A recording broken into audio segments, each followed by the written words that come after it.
નમસ્કાર, સ્વાગત છે આપનું લોકમંચમાં। બે કાયદાથી દેશ ચાલી શકે, આ સવાલ દિવસભર ચર્ચાતો રહ્યો અને એનો જવાબ હજુ આવનાર દિવસોમાં મળશે। પરંતુ યુસીસી મામલે પ્રધાનમંત્રી નરેન્દ્ર મોદીએ એક મોટું નિવેદન આપ્યું છે અને એક ઘર બે અલગ કાયદાથી ન ચાલે તો પ્રધાનમંત્રી મોદીનું કહેવું છે કે દેશ કેવી રીતે ચાલશે। બીજી વાત એમણે એમ પણ કહી છે કે યુસીસીના મામલે જે એવું કહેવામાં આવે છે કે આ ઇસ્લામની વિરુદ્ધ છે, તો એમણે એક વાત એ પણ કરી છે કે આ ઇસ્લામની વિરુદ્ધ નથી। અને બીજું કે મુસ્લિમ દેશો જે ટ્રિપલ તલાકને લઈને જ્યારે સવાલો ઉઠે છે ત્યારે પ્રધાનમંત્રીએ એમ કહ્યું કે મુસ્લિમ દેશોમાં કેમ ટ્રિપલ તલાક પર પ્રતિબંધ છે અને વિપક્ષને આડે હાથે લીધી। વિપક્ષને તેમણે કહ્યું કે માત્ર વોટ માટે મુસ્લિમોને ભડકાવી વિપક્ષ રાજકીય લાભ લેવાનો પ્રયત્ન કરી રહ્યું છે અને ભારતનું બંધારણ પણ નાગરિકોના સમાન અધિકારોની વાત કરે। એટલે ફરી એકવાર જે આ યુસીસીનો મામલો છે, સમાન નાગરિક સંહિતા, એ ગરમાયો છે। ખાસ તો સુપ્રીમ કોર્ટે પણ વારંવાર કહ્યું છે કે કોમન સિવિલ કોડ લાવો એવું પ્રધાનમંત્રી મોદીએ કહ્યું છે અને એક સંકેત વડાપ્રધાને આપી દીધા છે કે યુનિફોર્મ સિવિલ કોડ આવશે કે કેમ એ તો આવનારો સમય બતાવશે, પરંતુ ચર્ચા શરૂ થઈ ગઈ છે અને લાંબા સમયથી વિવાદાસ્પદ અને વિવાદિત આ વિષય છે અને ફરી એકવાર વિવાદ ઊભો થયો છે કારણ કે હાલમાં ભારતમાં અંગત કાયદાઓ છે, ધાર્મિક રીતરિવાજો છે, પરંપરાઓ છે અને આ બધું જ નાબૂદ થઈને એક જ કાયદો લાગુ થાય એવી જ્યારે ચર્ચા છે ત્યારથી એવું કહેવાય છે કે યુસીસી ધાર્મિક સ્વતંત્રતા અને સાંસ્કૃતિક સ્વાયત્તતાનું ઉલ્લંઘન કરી રહ્યો છે અને આ કાયદાથી બહુમતીવાદી જે મૂલ્યો છે એને લાદવાનો પ્રયાસ થઈ રહ્યો છે અને લઘુમતી અધિકારોને દબાવવાનો ક્યાંક આક્ષેપ થઈ રહ્યો છે। આ જ મુદ્દે ચર્ચા કરવી છે જે કોમન સિવિલ કોડ મામલે। ચર્ચા કરવા માટે મારી સાથે જોડાયા છે ભારતીય જનતા પાર્ટીના નેતા સ્નેહલ જોશી મારી સાથે છે। સ્નેહલજી, સ્વાગત છે આપનું। સાથે જ એડવોકેટ હાશિમ કુરેશી। હાશિમજી, આપનું પણ સ્વાગત છે। અને સાથે દિલ્હીથી અમારી સાથે જોડાયા છે પોલિટિકલ एक्सपर्ट रुद्र विक्रम सिंह। रुद्र विक्रम सिंह, आपका भी स्वागत है लोकमंच में। જી સ્નેહલભાઈ, શું કહેવું છે કે ફરી એકવાર જ્યારે આ મુદ્દો ઉછળ્યો છે કારણ કે વિવાદાસ્પદ ને વિવાદિત વિષય છે અને ફરી એકવાર જ્યારે યુસીસી ની વાત કરીએ તો આ વાત જે પ્રધાનમંત્રીએ કરી છે કે બે અલગ કાયદાથી જો ઘર ન ચાલે તો દેશ કેવી રીતે ચાલે, આ સમયે આ મુદ્દો લાવવા પાછળનું કારણ શું, સંકેત શું છે? દિલીપભાઈ, આ જે મુદ્દો છે તે કોન્સ્ટિટ્યુશનના આર્ટિકલ નંબર 44 જે છે તેની ઉપર જો આપણે ધ્યાન કેન્દ્રિત કરીએ તો તે આર્ટિકલ જ કહે છે કે it expects the Indian state apply directive principles and common law for all the citizens while formulating the national policies। અને આપણા આદરણીય પ્રધાનમંત્રીએ જે આજે વાત કરી કે એક જ પ્રકારના કાયદા બધા પર લાગવા જોઈએ। સાથે બીજા જે આની અંદર આપણે પાસા જોઈએ છે તો આપણે જે ઇક્વાલિટીની વાત કરીએ છીએ, આજે આપણો દેશ જે રીતે પ્રગતિ કરી રહ્યો છે ને આદરણીય નરેન્દ્ર મોદીજીના નેતૃત્વમાં આપણે સૌ જોઈએ છે કે અત્યારે સૌનો સાથ સૌનો વિકાસનો મંત્ર ચરિતાર્થ થઈ રહ્યો છે। તો આની અંદર કોઈ ધર્મ જાતિ વિશેષની કોઈ વાત એટલે નથી આવતી કારણ કે આ એક સમાનતાની વાત છે અને દરેક જે વ્યક્તિ છે તેને સમાન રીતે આ ન્યાય મળવો જોઈએ। સાથે મારે એ પણ કહેવું છે કે આર્ટિકલ 25, 26, 27 ને 28 એ આપણા સંવિધાનની અંદર છે જે દરેક વ્યક્તિને પોતાની પૂજા પદ્ધતિથી લઈને રિલિજિયસ બિલીફ જે છે તે ફોલો કરવાની છૂટ આપે છે। એટલે આ જે આને ધર્મ સાથે જોડવાની જે વાત કરતી પાર્ટીઝ છે પોતાના બેનિફિટ માટે એ લોકોએ આ આર્ટિકલ વાંચી અને એને સમજવું જોઈએ કે આનું ક્યાંય આપણા દેશમાં કોઈ પણ જગ્યાએ ઉલ્લંઘન નથી થતું। અને એક છેલ્લી વાત ત્રીજી અગત્યની કે આપણને આપણી પેનલ પર અસીમ સાહેબ પણ છે, વકીલ છે, મારા કરતા કદાચ વધારે જાણતા હશે, પણ શાહબાનો કેસ આપણે 1985 નો જો અભ્યાસ કરીએ તો એ કેસની અંદર પણ આ પ્રકારની આખી ઘટનાક્રમ છે કે મુસલમાન બહેન છે અને બીજા બી મેં કેસીસ જોયા છે કે એક જ બહેનને અલગ અલગ કોર્ટમાં ધક્કા ખાઈ અને પહેલા તો ડાયવોર્સ માટે કોર્ટમાં જાય, પછી જાય એમના મેન્ટેનન્સ માટે જાય, પછી એમના દીકરાઓના અને એમની જે પરિવાર છે એની માટે સલામતી કે વગેરે જે પણ કોર્ટ હોય એની અંદર એ લોકોએ દરવાજા આ રીતે ખખડાવવા પડે। એના બદલે જો એક કોમન કોડ હોય તો એની અંદર આ થઈ શકે। બીજા બે જે પાસા અને આ લોકો જે કાગા રોડ અત્યારે કરી રહ્યા છે તે મેરેજ અને સક્સેશનની છે। તો દિલીપભાઈ, આપણા ત્યાં બહુ ક્લિયરલી મેરેજ એક્ટ છે, અલગ અલગ મેરેજ એક્ટ છે, હિન્દુ મેરેજ એક્ટ છે, ક્રિશ્ચિયન મેરેજ એક્ટ છે અને આ પ્રકારે 3-4 પ્રકારના અને એક સ્પેશિયલ મેરેજ એક્ટ પણ છે કે કોઈ પણ બે ધર્મના વ્યક્તિ જે લોકો મેચ્યોર્ડ હોય, એમની છોકરાની ઉંમર 21 થી વધારે હોય ને બહેનની ઉંમર 18 થી વધારે હોય, તો એ લોકો લગ્ન ગ્રંથિથી એ બે વ્યક્તિઓ બંધાઈ શકે છે, જો અલગ કમ્યુનિટીના હોય તો પણ. એટલે આપણા દેશની અંદર આ જે વાત છે તે સમાનતાની વાત છે. એટલે હું એવું માનું છું કે આને એક સારો અભિગમ માની અને આપણે સૌએ ભારતીયોએ આને સ્વીકારવું જોઈએ. જી ચલો, બિલકુલ. એડવોકેટ હાશિમ કુરેશી જે પ્રમાણે સમાનતાની વાત કરી, ઇક્વાલિટીની વાત કરી, બંધારણમાં પણ એની જોગવાઈ છે અને દરેકને પોતાનો ધર્મ, પૂજા, બંદગીની છૂટ આપવામાં આવે. શું લાગે છે કે યુસીસી જો લાગુ કરવામાં આવે તો આને સર્વસંમતિથી સ્વીકારાય કે કેમ? દેશમાં કોને ફાયદો છે, કોને નુકસાન છે આનાથી? શું કહેશો હાશિમજી? આ વાત બિલકુલ આપની સાચી છે કે જો સર્વસંમતિથી આ કાયદો સ્વીકારાતો હોય, બધી કોમ્યુનિટી જો એનો કન્સેન્સસ બને, તો એમાં તો નેચરલી કોઈને ડાઉટ ન હોઈ શકે. તો એટલા માટે ગવર્મેન્ટને પહેલા કવાયત આ જ કરવી જોઈએ કે લોકોનું જે છે કન્સેન્સસ બનાવવું જોઈએ, એ લોકોની સંમતિ ઉપર વિચાર આપવું જોઈએ. અને જેવી રીતના હમણાં જે સોશિયલ મીડિયામાં જે મેસેજીસ વાયરલ થઈ રહ્યા છે કે એમાં લો કમિશન તરફથી they are inviting to the public at large to give a suggestions to this. તો આ એક વસ્તુ છે કે ભાઈ આ લીગલ પ્રોસેસ સપોઝ એક પોલિટિકલ પાર્ટીએ સ્ટાર્ટ કરી છે, પણ આપણે એ વાતને ફરામોશ ના કરી શકીએ કે જે પર્ટિક્યુલર આ ડાયરેક્ટિવ પ્રિન્સિપલ સ્ટેટ પોલિસીનું જે પ્રોવિઝન છે પાર્ટ 4 નું, કોન્સ્ટિટ્યુશનલ એસેમ્બલીના ડિબેટ્સની સમયે જે બે વસ્તુઓ એમની સામે હતી, જે આપણી જે વખતે આપણે કોન્સ્ટિટ્યુશન આપણે ફ્રેમ કરી રહ્યા હતા, તો જે ફ્રેમર્સ ઓફ કોન્સ્ટિટ્યુશન જે હતા, તો એ લોકોએ આ બે વસ્તુ બાયફર્કેટ કરેલી કે justiciable fundamental right and non justiciable fundamental rights. તો જસ્ટિસિએબલ ફંડામેન્ટલ રાઇટ જે થયા એ પણ ફંડામેન્ટલ રાઇટ થયા અને પાર્ટ 3 માં આવી ગયા કોન્સ્ટિટ્યુશનમાં.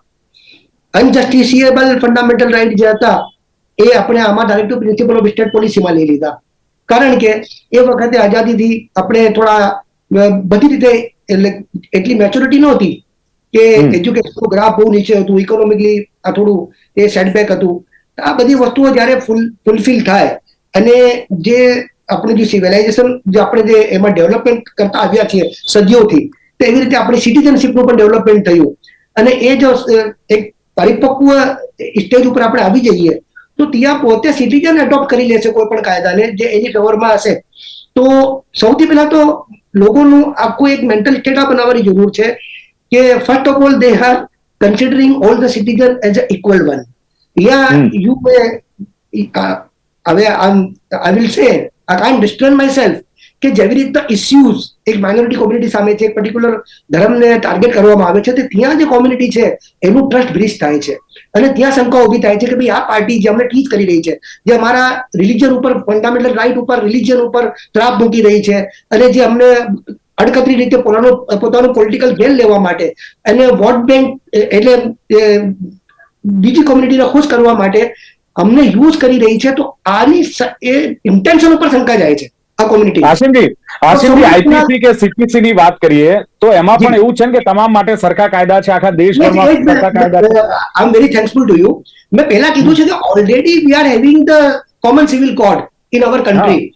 આપણી પાસે કોન્ટ્રાક્ટ એક્ટ એક જ છે, એવિડન્સ એક્ટ એક જ છે, ક્રિમિનલ લો એક જ છે, સિવિલ એક્ટ એક જ છે, સિવિલ પ્રોસિજર એક જ છે, ટ્રાન્સફર ઓફ પ્રોપર્ટી એક જ છે. માત્ર ને માત્ર જે ઇનહેરિટન્સ, સક્સેશન, લેગેસી, મેરેજ આ જે વસ્તુ છે, this is non-codified in so far the Islamic communities are concerned. Yeah, non-codified છે because it's a merely based on tradition and sunnat of the prophet and it is excluded from that purview. Article 13 of the constitution. તો એના virus પણ challenge ન થઈ શકે. તો સવાલ આ છે કે ઇટ ઇઝ નોટ અ કોડિફાઈડ લો. આપણું હિન્દુઇઝમનું જે આખું જે લો છે કોડિફાઈડ કરી નાખ્યું આપણે 1955 માં. એટલા માટે એમાં કઈ પ્રોબ્લેમ નહીં થવાનું. બીજા જે લોસ છે પારસીના, ક્રિશ્ચનના, એ પણ કોડિફાઈડ છે. એ ધર્મ બેઝ નથી, એ ઓલરેડી એનું ધર્મ બેઝ એક્ઝિસ્ટન્સ પહેલા જ પતી ગયું છે.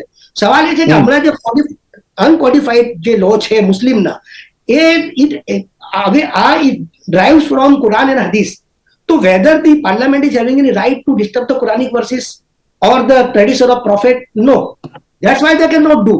અને એટલા માટે આ કોમ્યુનિટીનું સેન્ટિમેન્ટ હર્ટ થશે. એટલે બ્રીજ પર સાહેબ એમાં તો હિન્દુ પર્સનલ લો પણ છે, પારસી પર્સનલ લો પણ છે, એ કોડિફાઈડ થઈ ચૂકે છે 1955 માં. સબ્જેક્ટ કરેક્શન એ કોડિફાઈડ બધા જે લો છે એ આખા કોડિફાઈડ થઈ ચૂક્યા છે. પણ આ જે અનકોડિફાઈડ લો જે છે તો એમાં ઇન્ટરફિયરન્સ એટલે માત્ર ને માત્ર એટલા પૂરતું કે અમુક બે ટોપિક છે, ઇનહેરિટન્સનું અને મેરેજનું, તો એમાં it's surely base on the religious principle. કારણ કે હેરિટન્સ આખું કુરાન નક્કી કરે છે. કુરાન નક્કી હાસિમજી, કરે છે. પોલિટિકલ એજન્ડા, ટૂંકમાં આપનું કેવું છે કે પોલિટિકલ એજન્ડા હોઈ શકે આ? એ તો છે જ, એ તો છે. Triple okay okay yes. Rudra Vikram Singh, जिस तरह ये प्रधानमंत्री ने बोला कि एक देश में दो कानून कैसे चल सकते हैं, भारत के संविधान में भी समान नागरिक अधिकार की बात की गई है, बार बार समान नागरिक संहिता यूसीसी चर्चा में क्यों रहता है? क्या कारण है कि ये मुद्दा फिर से एक बार चर्चा में आया है? राज क्या है? देखिए, राज कुछ नहीं है। राज ये है कि जब संविधान सभा की बहस चल रही थी, जो जिस भीमराव अंबेडकर को देश की, चाहे वो एक सदस्यों वाली पार्टी हो, चाहे लाख सदस्यों वाली पार्टी हो, चाहे करोड़ों सदस्यों वाली पार्टी, हर कोई कहता है भीमराव अंबेडकर को हम मानते हैं, भीमराव अंबेडकर के संविधान को मानते हैं। उसी भीमराव अंबेडकर ने कहा था कि उन्होंने उसकी वकालत की थी कि उसी समय कोडिफाइड लॉ सबके लिए बना दिया जाना चाहिए, लेकिन कुछ विरोधाभास हुए, उसकी वजह से नहीं बन पाया। तो ये हुआ कि भाई इसको आर्टिकल 44 में डाल देते हैं और डायरेक्टिव प्रिंसिपल्स में डाल देते हैं, और स्टेट की ये जिम्मेदारी होगी कि वो लोगों के कंसेंसस लेके या फिर जो भी एक समय स्थिति बनेगी तो वो इनको लागू करेंगे। ये उसमें state shall Endeavour two of right of citizen, ये ऐसा लिखा हुआ है उसमें। तो ये अब स्टेट अब चाह रहा है करना। स्टेट ने ऐसा भी नहीं कि किसी को थोप दिया। लॉ कमीशन ने कहा कि भाई जिसको जो सजेशन देना आप सजेशन दीजिए, सजेशन लिया जाएगा। अब देखिए, ऐसा नहीं है कि एक साथ इसको कोई कानून बना दिया जाएगा।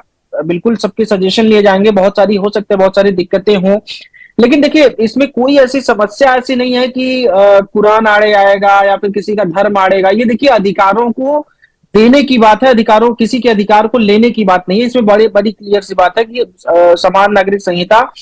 समान नागरिक संहिता जो अपने शब्द से ही सबको बताता है कि सब सारे नागरिकों को समान अधिकार मिलेंगे। जो संविधान, जिस संविधान की भी हम बात करते हैं, उस संविधान का भी अगर हिंदी में हम संधि विच्छेद करें तो वो सम और विधान, सम मतलब बराबर संस्कृत का शब्द होता है, विधान मतलब कानून, दोनों संस्कृत के शब्द है, मतलब बराबर का कानून, सबके लिए बराबर कानून है। अगर एक मुस्लिम महिला है, उसको अगर डाइवोर्स अगर वो चाहती है तो उसके लिए कोई कानून नहीं है, उसको अगर मेंटेनेंस चाहिए तो उसके लिए कोई कानून नहीं है। लेकिन क्यों नहीं है? क्या हम इस किसी मुस्लिम महिला के अधिकारों का हनन नहीं कर रहे हैं उसके लिए कानून नहीं बना के? और ऐसा भी नहीं कि ये सीपीसी आईपीसी वो भी यूसीसी के बराबर है ना, सबको समान अधिकार मिलता ही है ऑलरेडी सीपीसी आईपीसी के अंतर्गत। देखिए वो क्रिमिनल लॉ है वो अलग अलग बात है। जो हम फैमिली लॉ की बात कर रहे हैं और जो सिविल की भी अभी बात कर रहे थे, सिविल भी अलग है। सिविल में जो कानूनी प्रक्रिया, और सिविल में भी कानूनी प्रक्रिया एक साथ नहीं हो सकती। अगर वो किसी मुस्लिम की प्रॉपर्टी को इनहेरिटेंस की बात होगी तो उसके लिए सीपीसी उस पर लागू नहीं हो सकती। उसको जो मुस्लिम इनहेरिटेंस को प्रायोरिटी दी जाएगी, जो इनके पर्सनल लॉ है। तो ये सिर्फ क्रिमिनल में समानता है, क्रिमिनल लॉ में समानता है, तो भाई अब सिविल में भी समानता आ जाने दीजिए। उसमें दिक्कत क्या है? क्रिमिनल में तो अगर आपको सरिया ही मानना है तो सरिया के अनुसार तो कोई चोरी करता है तो उसके अनुसार हाथ काट दिया जाता है। तो आप उसको भी बोलिए कि हमको वो मानने दीजिए कि हमारे मुस्लिम धर्म में कोई चोरी करता है तो हमें हाथ काटने दीजिए भैया। जो आपका 5 साल 7 साल की सजा, वो सजा नहीं हमको चाहिए। हमको जो मुस्लिम में कोई चोरी करेगा हम उसका हाथ काटेंगे। तो वो तो आप नहीं मानते हैं ना, वो उसमें तो ये नहीं मानते हो। उसमें तो जो 3 तलाक की बात थी, वो 3 तलाक की बात कैसे थी? 3 कॉन्जिक्यूटिव पीरियड की थी, लेकिन आपको एक साथ ही तलाक देना था। उसको आपने अपने अनुसार उसको परिभाषित कर लिया था, अपने अनुसार उसको आप जी रहे थे। तो ये कोडिफाइड लॉ इस समय देश की जरूरत है, लोगों की जरूरत है, और ये इसमें कोई समस्या नहीं आने वाली। देखिए कोडिफाइड लॉ आएगा ही, यूनिफॉर्म सिविल कोड आएगा। और एक चीज और मैं आपको बता दूं कि गोवा में ऑलरेडी गोवा सिविल कोड चल रहा है, जो कॉमन हूबहू तो नहीं है यूनिफॉर्म सिविल कोड का, लेकिन काफी हद तक गोवा में गोवा सिविल कोड चल रहा है, वर्षों से चल रहा है, कोई वहां दिक्कत नहीं आई।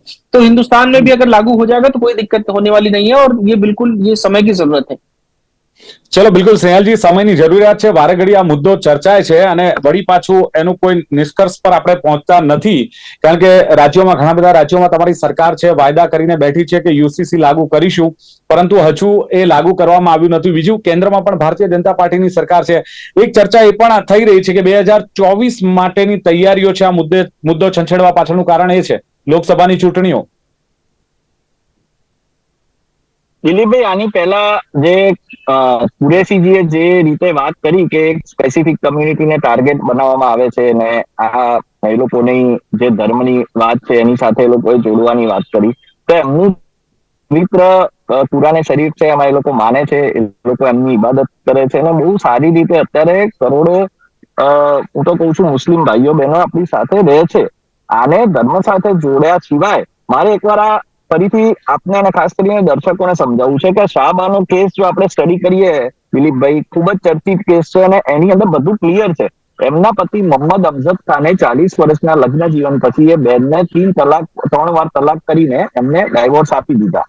ત્યારબાદ એમને સુપ્રીમ કોર્ટની અંદર જ્યારે આ બેને આગળ પ્લીડ કરી ત્યારે એમના હસબન્ડે સુપ્રીમ કોર્ટમાં એવું કીધું કે I have fulfil all the obligation as per Islamic law. Islamic લોના બધા ઓબ્લિગેશન કર્યા છે. તે છતાંય ઓલ ઇન્ડિયા ક્રિમિનલ કોડના આધારે એ બેનને મેન્ટેનન્સ મળે એની ચિંતા કરીને એના પછી 2 બીજા કેસ એવા હતા કે જેમાં મુસલમાન બહેનો હતી ને આદરણીય કોર્ટે એમને પણ એવું કીધું કે આ જે ઓલ ઇન્ડિયા ક્રિમિનલ કોડ છે એના આધારે એમને મેન્ટેનન્સ મળવું જોઈએ. એટલે ધર્મની વાત છે. આજે હિન્દુ, મુસ્લિમ, શીખ, ઈસાઈ આપણે આપણી પૂજા પદ્ધતિને બધું માનીએ છીએ. એમાં આપણે જેટલું માનીએ જેટલું ના માનીએ સૌ પોતાની રીતે આપણા દેશમાં લોકતાંત્રિક રીતે અત્યારે કરી રહ્યા છે. પણ જ્યારે કાયદાની વાત આવે છે તો જ્યારે આ ઓલ ઇન્ડિયા ક્રિમિનલ કોડ જ્યારે આદરણીય સુપ્રીમ કોર્ટે એના આધારે આ બહેનોને ન્યાય અપાયો તો એ વખતે પણ આદરણીય સુપ્રીમ કોર્ટે ને એના પછી અનેક વાર એવું કીધું છે કે આ પ્રકારની જે ઘટના થતી હોય છે તેના બદલે આપણે કોમન કોડ હોવો જોઈએ કે જેના આધારે ભારત દેશના દરેક નાગરિક છે તેને સમાન અધિકાર મળે અને સમાન કાયદાની હેઠળ આવે. સાથે આપણા આદરણીય પ્રધાનમંત્રીજીએ જેમ આજે વાત કરી તેમ જો આ કાયદાઓ 3 તલાકના કાયદાની જયારે આપણે વાત કરીએ દિલીપભાઈ, તો આ કાયદાનો વિરોધ આપણા દેશમાં થયો હતો.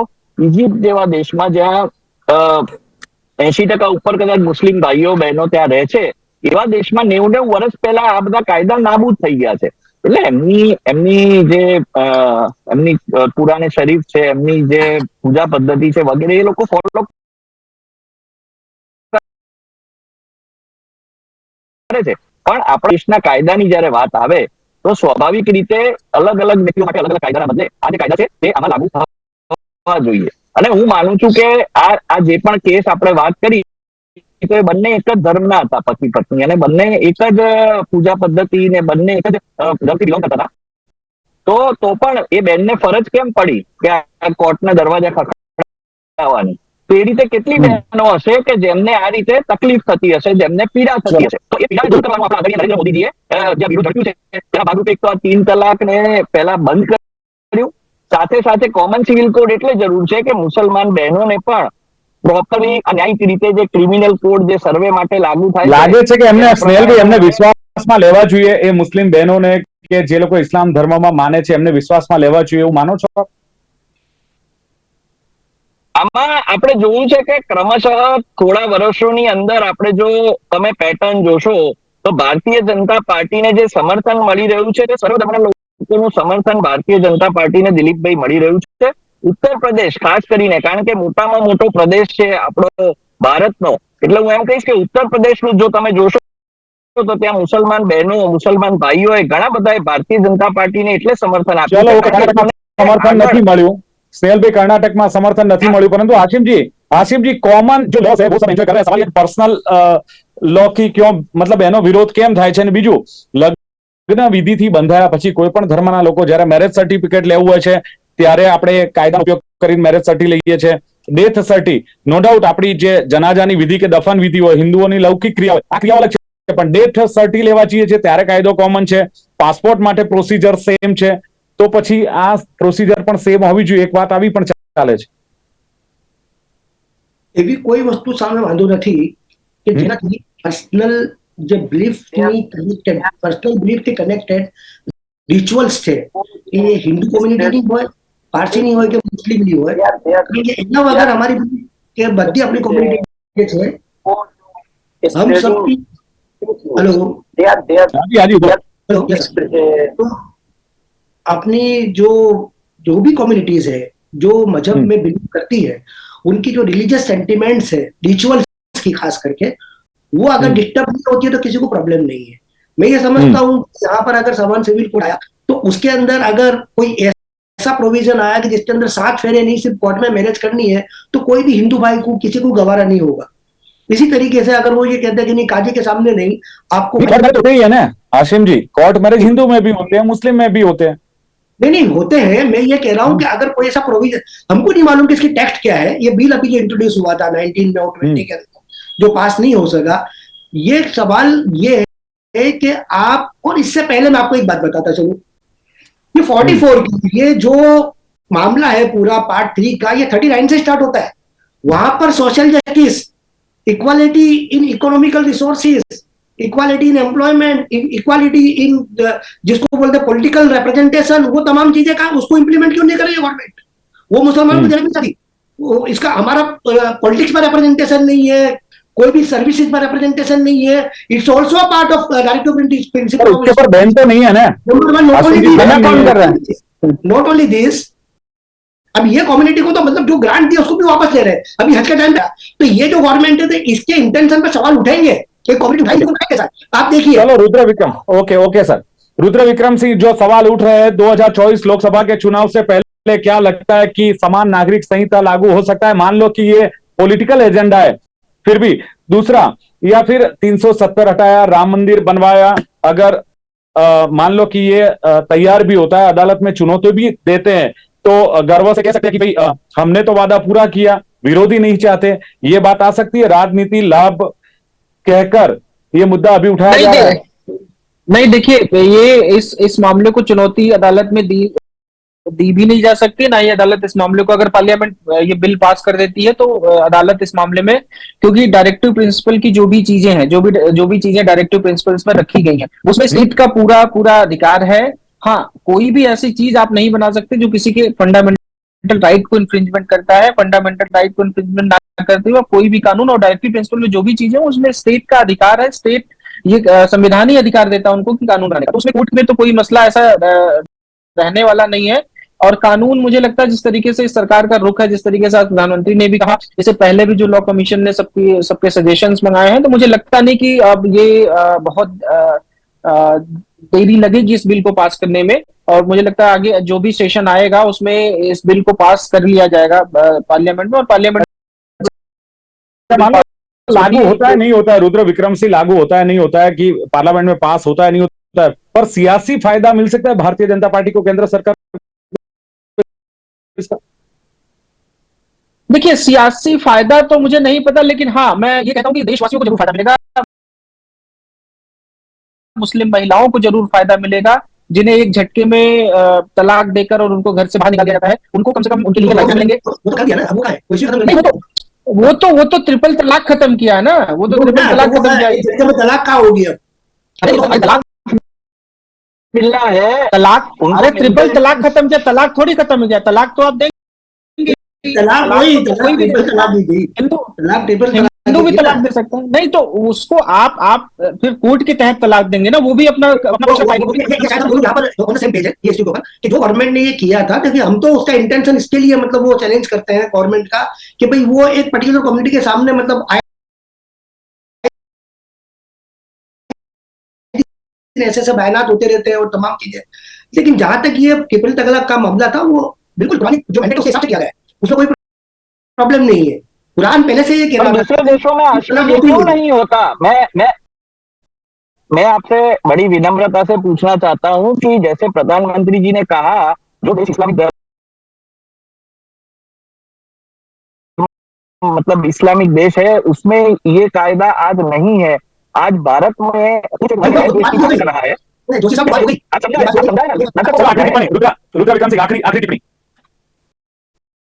आखिरी टिप्पणी देखिए मेरी यही है कि ये जो बहुत लॉन्ग अवेटेड ये कानून था, और ये आने, मुझे लगता है कि बहुत जल्दी आ जाना चाहिए, और इससे ना सिर्फ किसी एक धर्म विशेष को बल्कि पूरे बहुत सारे फायदे होंगे। देखिए, अदालतों में मामले जो